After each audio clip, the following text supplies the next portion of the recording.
Ako po ay nagpapasalamat sa Panginoon kasi po ako po ay naitayo ulit dito. Salamat po sa leadership ng ating simbahan, sa pamumuno po ni Bishop June at ni Tita Nancy Moya. Ako po si Eman Manlapas, sa mga hindi po nakakakilala. Ako po yung pinakamatanda sa youth ministry.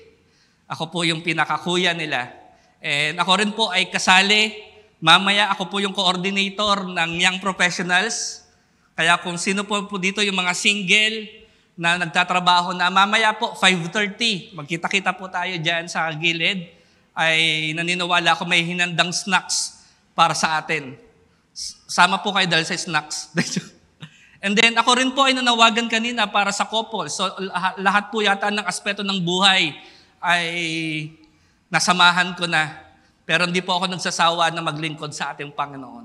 Ngayon po, ang ating pong pag-uusapan ay patungkol sa word na kaaway. Sa loob ng February, sino po dito naka-perfect attendance? Narinig po natin yung agape love, ang unconditional love ng ating Panginoon. Tama po ba? And then, mahal natin ang ating pamilya, ang ating asawa, kung meron man po kayong asawa, kapatid, relatives. At last week po, napakinggan po natin yung pagmamahal patungkol sa kapwa. Nandito po kayo, perfect attendance. So I believe po, nakita na po natin o naintindihan na po natin, ano ba yung pag-ibig? Sabi nga po, tayo ay minahal ng Panginoon, hindi dahil sa ginawa natin. Minamahal tayo ng Panginoon dahil siya ay pag-ibig. Siya mismo yung pag-ibig. At isa sa mga pinakamahirap po na topic patungkol sa pag-ibig ay yung title po natin na Kaaway Ko, Mamahalin Ko.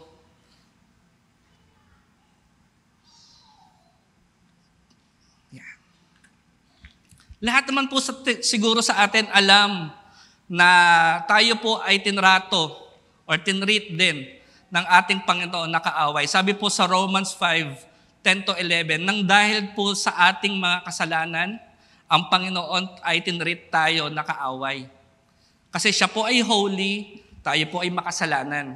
Pero imbis po na pabayaan niya tayo, imbis na hinayaan niya yung buhay natin na kung saan mapunta, siya pa po ang nagbigay ng daan para tayo ay makatawid papunta sa Kanya. Alam naman po natin yung verse na John 3:16, gasgas na po sa atin yan. For God so loved the world, ayun po yung binigay sa atin ng Panginoon.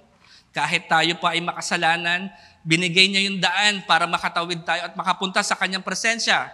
Ito po ay isa sa mga practical na binigay sa atin ng Panginoon. Ano pa po? Nung si Jesus Christ po ay nandito sa mundo, hindi siya gumante sa lahat na nangutya sa Kanya. Hindi po siya gumante kahit may nagsasabing lie sa Kanya. Hindi rin po siya gumante nung binugbog siya. Hindi rin po siya gumante nung dinuraan siya sa muka. Pero ano po yung sinabi niya, nasa krus na Kalbaryo na siya, patawarin niyo sila dahil hindi nila alam ang kanilang ginagawa. Masasabi po ba natin na yung kaaway natin ay merong ginawa sa'yo, kaya tinreat mo siyang kaaway? Iniisip ko po siya. Sabi ko, Lord, ano ba ang definition ng kaaway? Bakit kaaway? Ako po ay laki sa Manila, so bugbog po ako sa LRT, MRT. Sino po dito nakakasakay ng LRT, MRT? Kapag siksikan na po doon, kapag naapakan po yung paa mo at nasaktan ka, manghihingi rin ng sorry yung nakaapak eh. Pero nasaktan ka, tama po? Pwede po siyang i-consider na kaaway? Mukhang hindi po no? Kasi hindi mo naman po siya kilala at first time mo siya nakita at nanghingi naman ng sorry, at the same time, hindi mo ma-recognize yung mukha niya. Kaya sabi ko, Lord, kapag kaaway, ang definition ay dating ka-close, kakilala, at may relasyon ka sa Kanya. Tama po ba? Nakukuha po. So, ibig sabihin, ito pong pag-uusapan po natin ay hindi malayo sa atin. Kung meron po kayong kaibigan, kapamilya, ka-church, posible may kaaway kayo. Amen? Sino dito may kaaway? Yung iba talaga, ayaw talaga, no? Hindi, kuya, holy ako. Hindi ako nagkaroon ng kaaway. Tignan po natin. So, ang title po natin, Kaaway Ko, Mamahalin Ko. Ito yung isa sa mga uri ng pag-ibig. Ang tawag po natin dito ay pragma. Love that grows. Pag sinabi po natin love that grows, ito daw po yung continuous decision at the same time progressive. Ibig sabihin, araw-araw gagawin mo at merong sasabihin ng Panginoon na mahalin mo ang iyong kaaway. Ready na po ba kayo? Na mahalin ang iyong kaaway? O yung nakaaway? Tignan ng katabi. Sabi niya, confirm. Ito nga. Ito ang mensahe para sa atin. Tignan po yung nasa kaliwa. Hawakan ng kamay kung asawa mo po yan. Hawakan ng balikat kung anak niyo po yan. At sabihin, makinig ka. Para sa atin to. Hindi para sa iyo para sa atin to. Ready na po? Sige, start po tayo. Sabi dito sa Matthew 5:43-44, narinig na ninyo ang sinabi nung una, mahalin mo ang iyong kaibigan at kapuutan ang iyong kaaway. Ngunit, sinabi ko sa inyo na mahalin ninyo ang iyong mga kaaway at ipanalangin ninyo ang mga umuusig sa inyo. Bakit ko mamahalin yung kaaway ko? Kaaway ko nga siya. Sa dami-daming utos, bakit mahalin pa yung kaaway? Tama po ba? Alam naman po natin yung unang utos na may yung greatest commandments, love the Lord your God with all your hearts, minds, strength. And the second is like it. Love your neighbor as yourself. Yung last week po, pinag-usapan po natin, mahalin natin yung kapwa natin. Tulad ng pagmamahal natin sa sarili natin. Wala naman po kasing tao na hindi niya mahal ang sarili niya. Kaya yung diniscuss po ni Bishop last week, bless po tayo kung tayo yung may mata na concern sa ibang tao. Kasi yung kapwa, pwedeng natin sabihin na nasa loob din ng simbahan, pero hindi mo siya kilala masyado. Meron din po tayong kapwa na nasa labas, na ayun po yung tinuro ni Bishop sa atin. Ngayon po, ang susunod na utos, mahalin mo ang iyong kaaway. Sa dami-dami pa naman na uutos, ito pa, kung papipiliin po kayo, magbibigay ng tithes and offering o mamahalin yung kaaway? Sige nga po, mamili kayo. Magbigay kayo ng ikapu, tithes and offering, o ibigin mo yung kaaway mo. Ano pong pipiliin nyo? Kuya, wala bang letter C? Umatin na lang po ng Sunday service. Di ba po? Every time po na sinasabi nating utos, dapat sundin. Ayun po yung point number 1 natin. Bakit natin susundin? Kasi utos po siya. Hindi po siya suggestion. Okay lang po sana kung ganito Mahalin mo yung kaaway mo kung nag-sorry sa'yo. Kung hindi naman masyadong masakit yung ginawa sa'yo, patawarin mo. Mahalin mo. Kaso po hindi. Walang level or walang kondisyon yung utos ng Panginoon. Ang sabi, mahalin mo ang iyong kaaway. At sinabi po natin sa simula, yung kaaway po, yung definition po natin, ito daw po yung mga tao na mayroong connection sa atin. Yung may relationship tayo sa Kanya. Sabi rin po ni Bishop, the more na mas malapit ang relationship, the more na mas masakit kapag tayo ay nag-away. Tama po ba? Kaya tignan ulit yung katabi.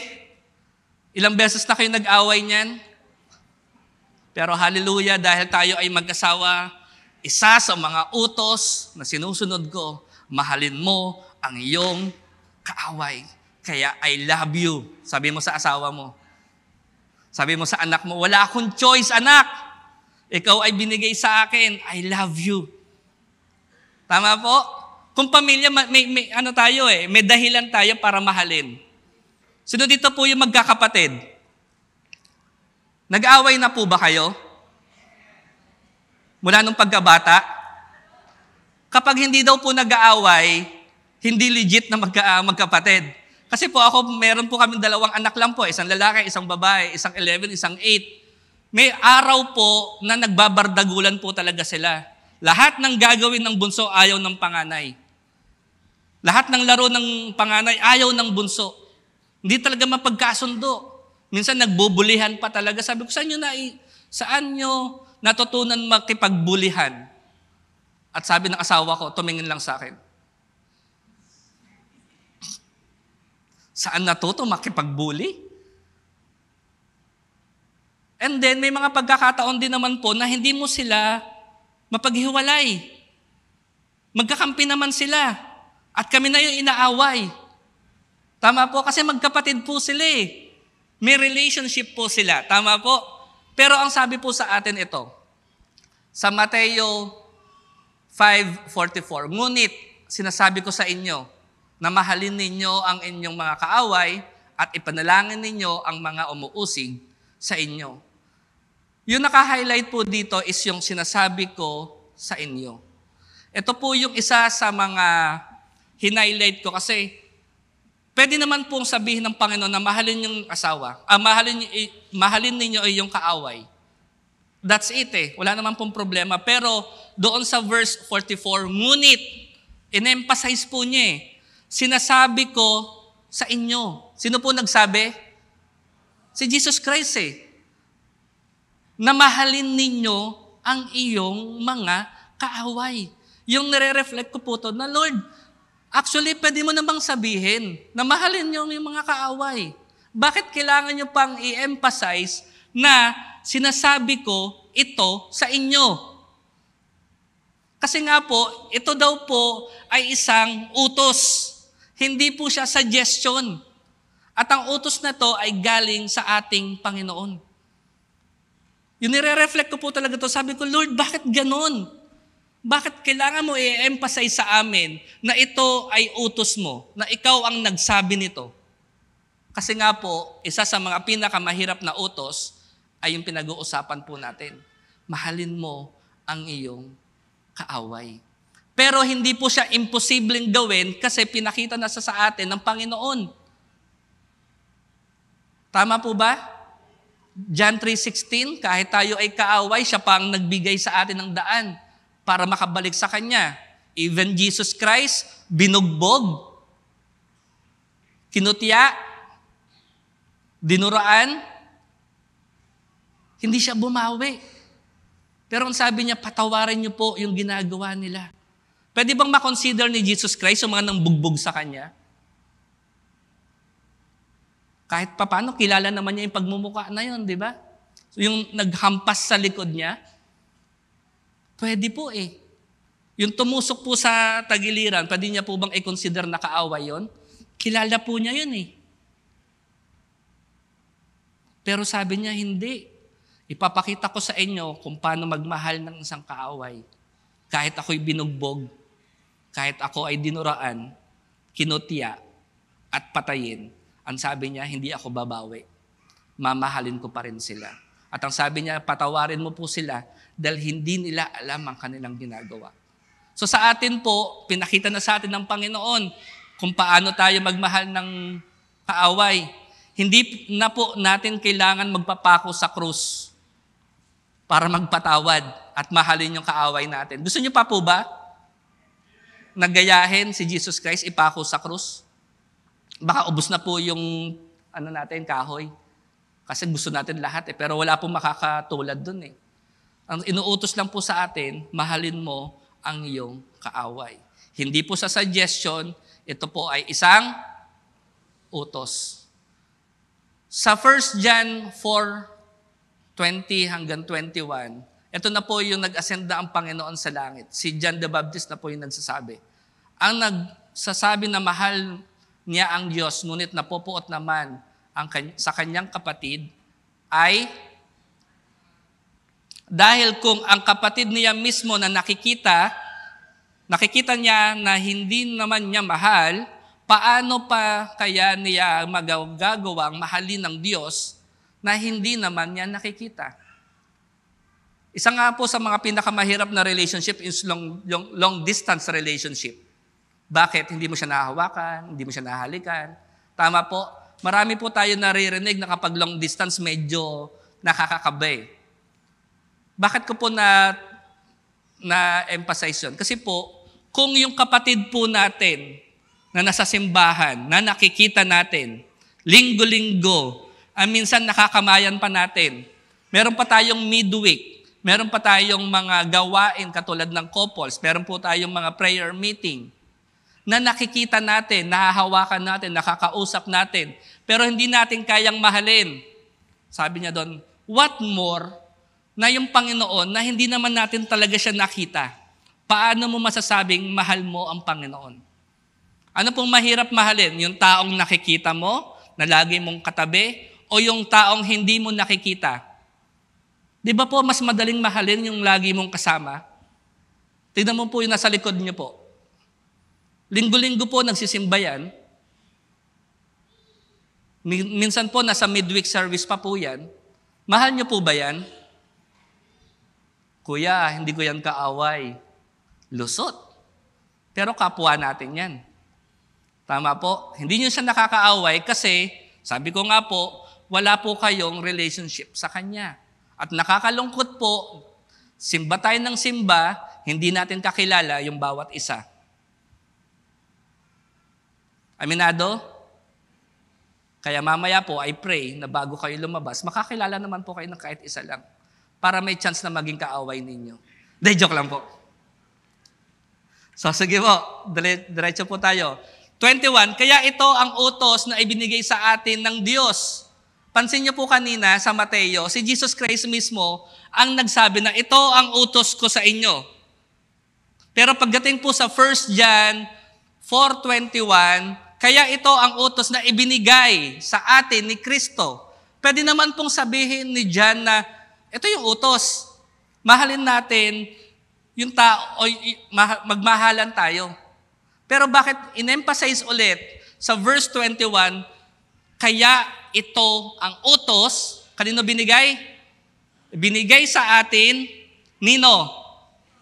Ni Kristo. Ine-emphasize po na yung pag-ibig natin patungkol sa ating kaaway ay hindi galing kanino man. Ito ay galing sa ating Panginoon. Kaya bakit natin mamahalin yung kapwa natin o yung ating kaibigan o yung ating kaaway? Dahil ito ay isang utos. Hindi po siya suggestion. Kapag utos ng Panginoon, dapat sundin. Pero tayo po mga Kristiyano, may tinatawag daw pong pika-pika. Alam niyo po yung pika-pika? Pick a verse and then pick kung ano yung susundin mo. Kapag pabor sa'yo, gagawin mo.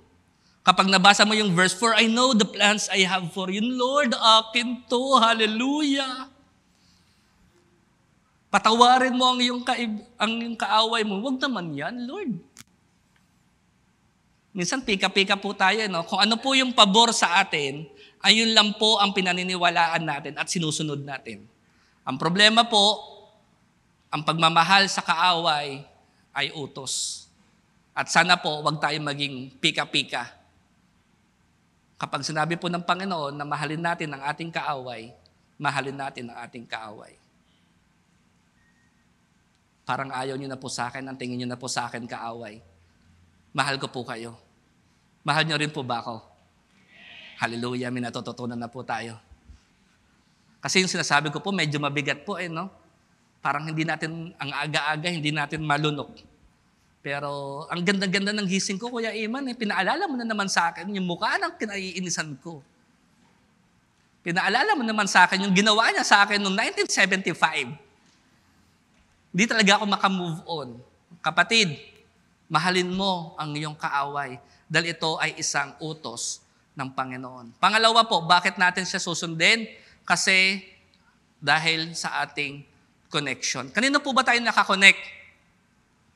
Sabi po dito sa verse natin, Ako ang puno ng ubas at kayo ang aking at ang taong nananatili sa akin at ako rin sa kanya ay mamumunga ng, kanino po tayo nakakonect? Kung tayo ay nagkiklaim na Kristiyano, tayo daw po ay mga sanga na nakakonect sa puno ng ubas, which is si Jesus Christ. Never po natin siyang nakitang gumante. Never po natin siyang nakitang nagplano ng masama. The question is, bakit tayo nag-iisip ng masama at hindi ng mga magaganda? The question, kanino ba talaga tayo nakakonect? Kasi kung ubas ang puno, dadaan sa sanga, at mamumunga, ano ang bunga? Mangga. Hindi po, di ba? Dapat ubas din. Ibig sabihin, kung ano ang karakter ng Panginoon, dadaloy lang po sa ating mga Kristiyano. At pag namunga yon, ubas pa din. Kung ano ini-expect na tinanim, ayun din ang i-expect na bunga. Kaya kung ang Panginoon ay nagpapatawad at nagmamahal ng kaaway, bakit tayo hindi? Kanino ka nakakonect? Kuya, 51% nakakonect naman po ako. May tinatawag po ngayon yung parang hybrid. Yung sisirain mo yung kalahati, tapos papasakan mo.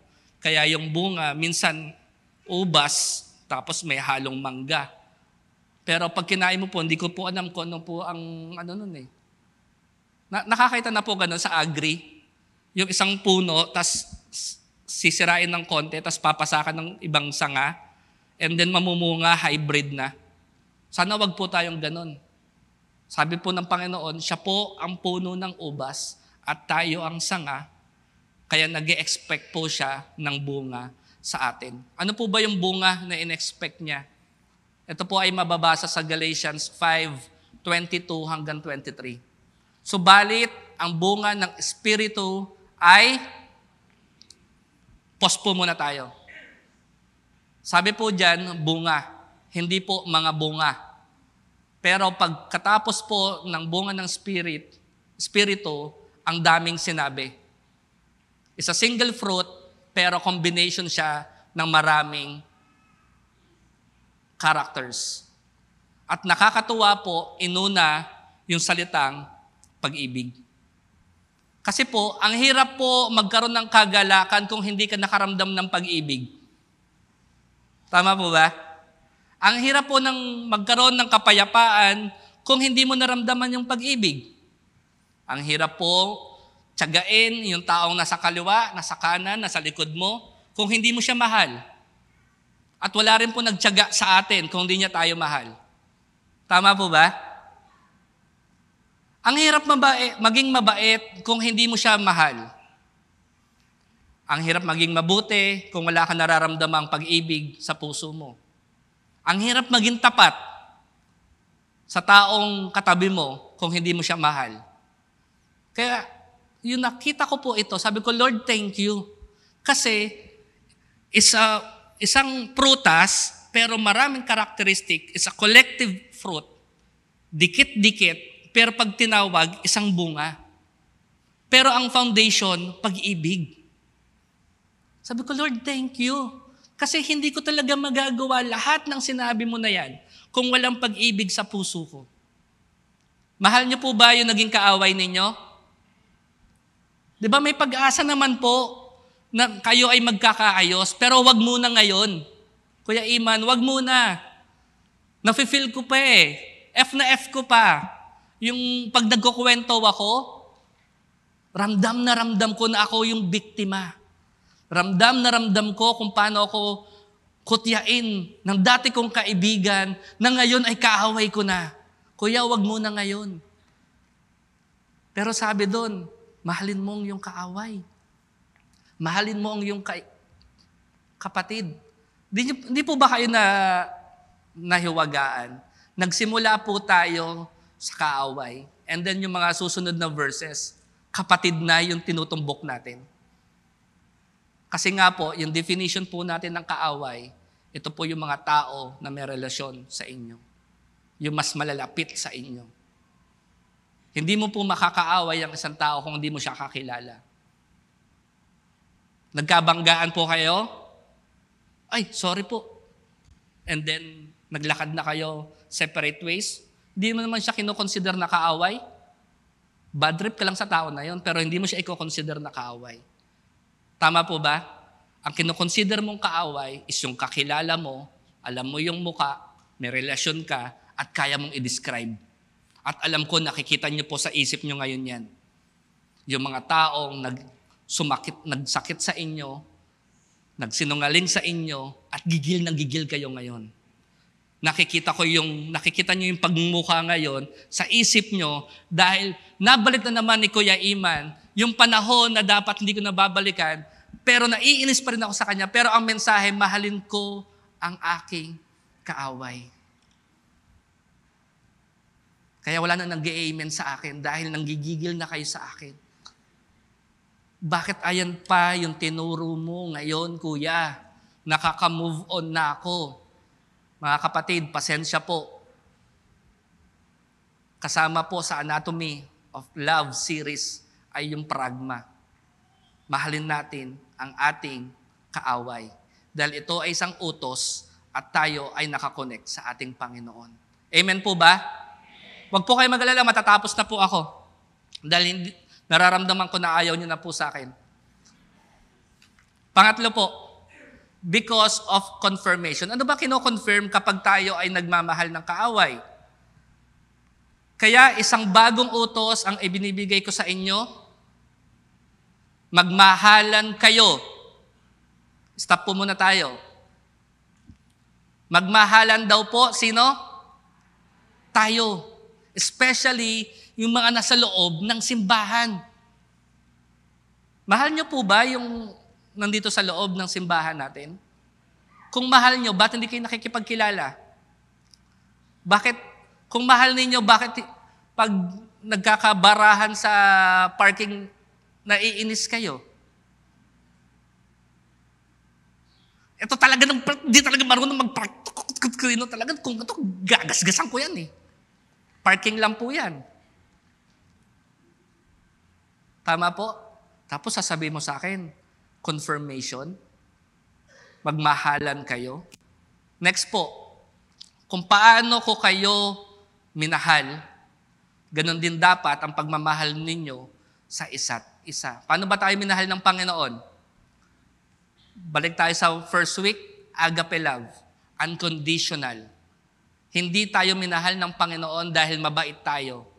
Hindi dahil nagpipreach po ako dito. Hindi dahil may mga music team po tayo. Hindi po dahil nagsisimba kayo. Hindi po. Minahal tayo ng Panginoon kahit tayo ay makasalanan pa. At yung pag-ibig na yon ay siya mismo ay pag-ibig. Kaya sinasabi niya doon, kung paano ko kayo mahalin, dapat ganun nyo kamahal yung kapatid ninyo. Amen? Ayaw nyo na sa akin. Nararamdaman ko. Pero mahal ko pa rin po kayo. Huwag kayo mag-alala. Kasi wala po tayong choice. Kung gusto nyo pong ma-confirm na kayo ay anak ng Panginoon at nagpapadisciple sa Panginoon, kung paano niya kayo mahalin, dapat ganun tayo magmahalan. Bigat po, ang aga-aga, no? Paano naman kami kakain sa Jollibee niyan, Kuya? Paano naman po kami makakapag-enjoy niyan, Kuya? Pinaalala mo sa amin yung kaaway namin. Hindi po. This is the right time para sabihin mo sa sarili mo na, confirm ba na ako ay disciple ng Panginoon? Confirm ba na ako ay child of God? Kasi ayun po yung sabi sa verse 35 eh. Kung magmamahalan kayo, malalaman ng lahat ng tao na ang mga tagasunod ko kayo. We are claiming that we are Christians. Tama po ba? At pinagmamalaki po natin na nagsisimba po tayo sa EECM. Tama po ba? Alam ng barkada ninyo, alam ng social media na tayo ay nagsisimba sa EECM. Tama po ba? Ang confirmation po, para masabi na tayo ay disciple ng Panginoon, mahalin natin yung ating kaaway. Kung gusto niyo po talagang sabihin na ikaw ay disciple ni Jesus Christ, mahalin mo yung kaaway mo. Mahalin mo yung nasa loob ng simbahan. Mahalin mo yung nasa labas ng simbahan. Kasi po ayun po sinabi, kung magmamahalan kayo, malalaman ng lahat ng tao na ang mga tagasunod ko kayo. Hirap pala maging Kristiyano, kuya. Mahirap po talaga. Kasi yung mga ginagawa ng mundo na kala nila tama, hindi natin ginagawa. Kasi po, dati po, may tinatawag na for eye, tama po ba? Mata sa mata, ipin sa ipin, paa sa paa. Sabi doon sa Leviticus, kung ano daw po ang level or kung ano daw po yung ginawa mo sa kapwa mo.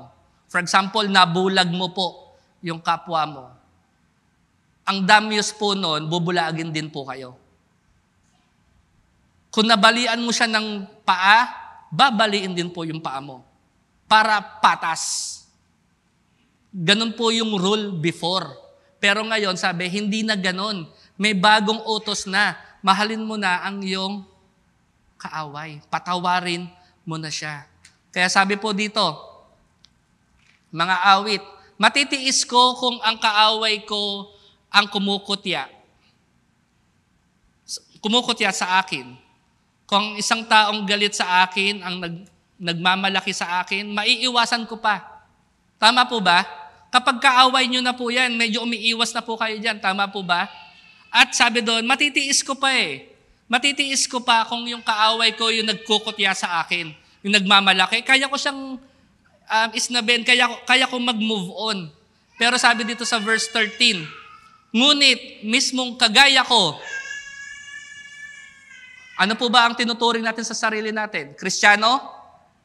Tiga-EECM? Anong sabi po doon? Ngunit mismong kagaya ko, nakakilala sa Panginoon, nagsisimba linggo-linggo, may midweek pa, umaatin pa ako ng prayer meeting, nagde-devotion pa ako araw-araw, nagdadasal pa ako araw-araw. Kasama ko at kaibigan ko sa akin ay nag-iinsulto. Dati, malapit kami sa isa't isa. At magkasama pa kaming pumupunta, saan po? Sa templo ng Diyos. Nakakatuwa po ito, no? In-emphasize po ng Panginoon na pwede nating magkaroon tayo ng kaaway sa loob ng templo. Tingin sa katabi, tingin sa likod.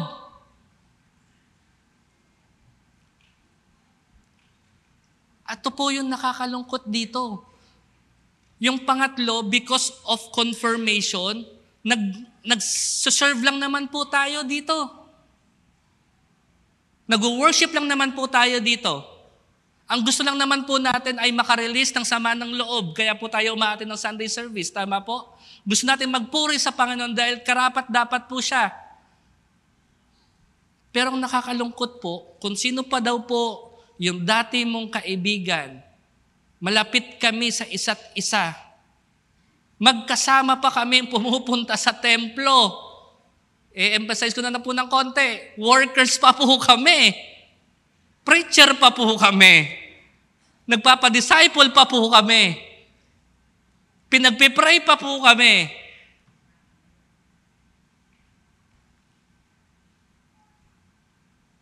Tama po. Mabigat po eh. Mahal niyo po ba yung co-workers ninyo? Lahat naman po tayo gusto na mag-serve dito. Bakit hindi tayo marunong magmahalan?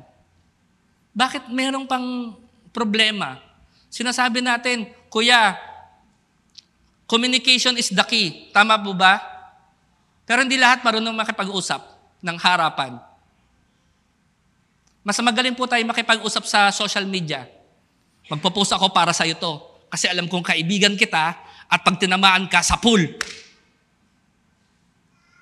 Pero pag tinanong ka, may problema ka ba? Wala po. Okay lang po ako.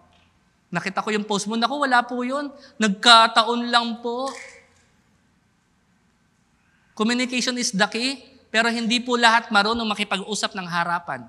Kung marunong man, ang e-emphasize niya, mas magaling ako sa'yo, mas matalino ako sa'yo, kaya lahat ng sasabihin ko, ako tama, mali ka. Pwede po ba, na kapag may problema, kapag nakikipag-usap po kayo, ang intensyon, ma-bridge natin yung gap. Masolusyonan po natin yung problema. Hindi natin hindi dahil papatunayan natin kung sino yung tama at siya yung mali. Kasi meron pong chance na kaya mo naman po makipag-usap eh. Pero ano ba ang intention mo? Ididiin mo ba yung pagkakamali ng iba at sabihin na tama ka? O magkaayos kayo para makapag-serve sa Panginoon? Tulad po niyan, ayaw niyo na po sa akin makipag-communicate. Mahal ko pa rin po kayo. Tama po? May mga pagkakataon po na sinasabi natin na simple lang naman po yung problema. Hindi lang po napag-usapan. Bakit hindi pinag-usapan? Kasi akala ko alam niya na. Kasi akala ko gets niya na. Kasi as workers, as matured Christian, dapat alam niyo na yon. Dapat nasa sense niya na yon. Hindi po. Kung tayo po ay Kristiyano, may lakas tayo ng loob na makipag-usap sa taong concern. At ang thinking natin, aayusin natin to. Nang tayong dalawa lang hanggang maaari. Kasi kapag meron tayong pinagsabihang iba, for sure kakalat. At mababago na yung kwento. May naintindihan po ba mga kapatid? Meron po tayong i-apply. Meron po ako napanood sa isang social media. Kapag ang keyword daw, halimbawa may isang magkaibigan, ang keyword daw po na pwede mong ipagkalat yung sasabihin niya, ito yung keyword, sa atin lang to ha. Sana wag mo ipagkalat. Kapag sinabi daw po niya yon, ayun daw po yung keyword na ipagkakalat na nakarinig sa'yo. May nagsabi na po ba sa inyo nun? Yung isang kaibigan mo at sinabi sa'yo, friend, sa atin lang to. Sana wag nang umabot kung kani-kanino, ha? Tama? Keyword daw po yon para sabihin ipagkalat mo. Sinapsychological, ano ko lang po kayo. Tama po. Tapos sasabi naman ng isa, yan sa atin. Ito amin lang. Hindi ka nakasama dito. Tama po ba? Yung sa atin, naging amin, at dumating na yung panahon na yung problema dumating na doon sa concerned na tao, iba na po yung kwento. May dagdag bawas na po. Kaya yung tao na sa atin lang, amin lang, napunta sa kanya, sasabihin, ano yung pinagkakalat-kalat mo? At sasabihin naman, sabi sa'yo, sa atin lang sabi ko naman, amin lang. Kung akala na po natin na napakasimple ng communication, sasabihin ko po sa inyo, it takes guts. Lakas ng loob para harapin mo yung kausap mo. Lalo na pag ikaw yung mali. Masarap po makipag-usap kung ikaw yung tama. Tama po ba? Pero kung ikaw yung mali, ayaw mo. Pero it takes confidence. It takes guts para sabihin na, ano yung ayaw mo sa akin? May masasabi ka ba sa akin? May problema ba tayo? At pag sinabi niyo po yun, ready na po ba kayong marinig lahat ng bit-bit niya nang hindi bumabawi?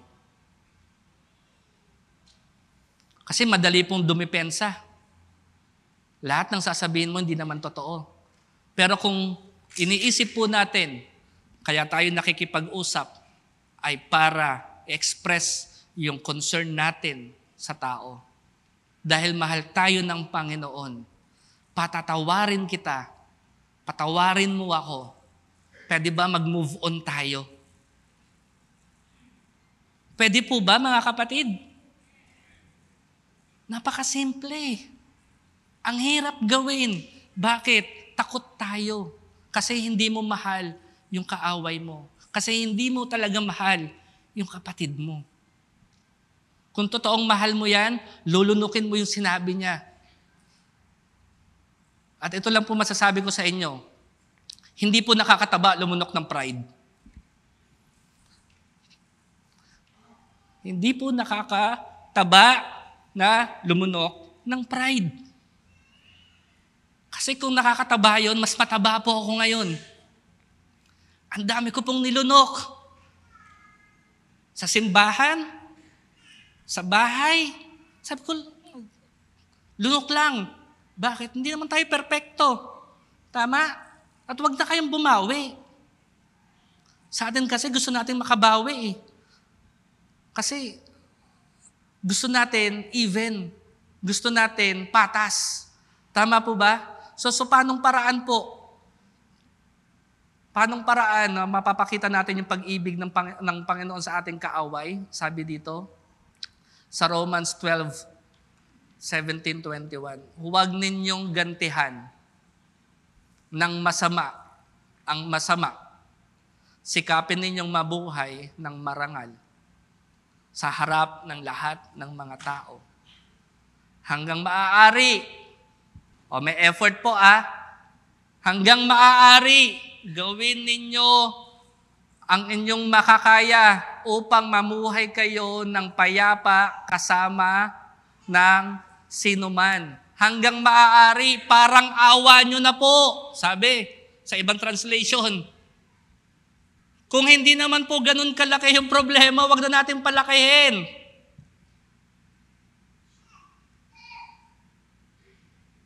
Hanggang maaari mamuhay ng marangal. Wag tayo bumawi. Ang problema sa atin, gusto natin patas. Ay kuya, hindi ako babawi. Sige. Pero pag nakita ko talaga yan, sa loob ng 5 segundo, napatay ko na siya ng 10 beses, iba-iba ang pagkakataon. Nagawa niyo na po ba yon? Yung napatay niyo na sa isip niyo yung kaaway ninyo, yung nakita niyo siya dumadaan sa simbahan? 5 segundo pa lang po, pero napatay niyo na sa isip niyo ng 10 beses, iba-iba yung pagkakataon. Sana mabagsakan ka ng asteroid, sana masagasaan ka ng pison, makalunok ka ng ganyan. 5 segundo lang po yun, lumakad lang po ng ganyan, patay na po siya sa isip niyo. 10 times, magkakaiba. Nagawa niyo na po ba yon? Kasi gigil na gigil kayo. Pero hindi ka gumagante. Pero sabi ng Panginoon, kung mali yun nasa isip mo, kung pumatay ka sa iyong isip, ikaw ay nagkakasala na. May napatay na po ba kayo sa isip ninyo?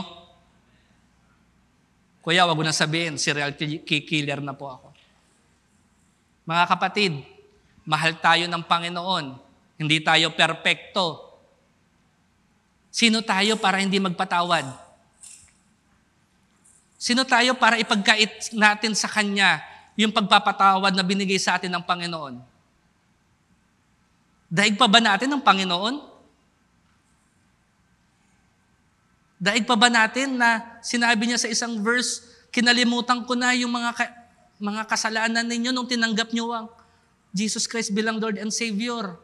Kinalimutan ko na lahat ng kasalanan ninyo at nakikita ko na ang aking anak sa buhay mo. Pinatawad na kita. Pero hindi tayo makamove on. Ganyan ba ang Kristiyano? Ganyan ba ang tiga-EECM? Magaling tayong pumunta ng simbahan, pero hindi natin ina-apply lahat ng naririnig natin. Ang problema, 99% obedience is 100% disobedience. Kaya siguro ito po yung hinuli sa 4 sa buwan na ito, kasi ito daw po yung pinakamabigat. Mahalin mo ang iyong kaaway. May natutunan po ba? Sige po, tayo po tumayo.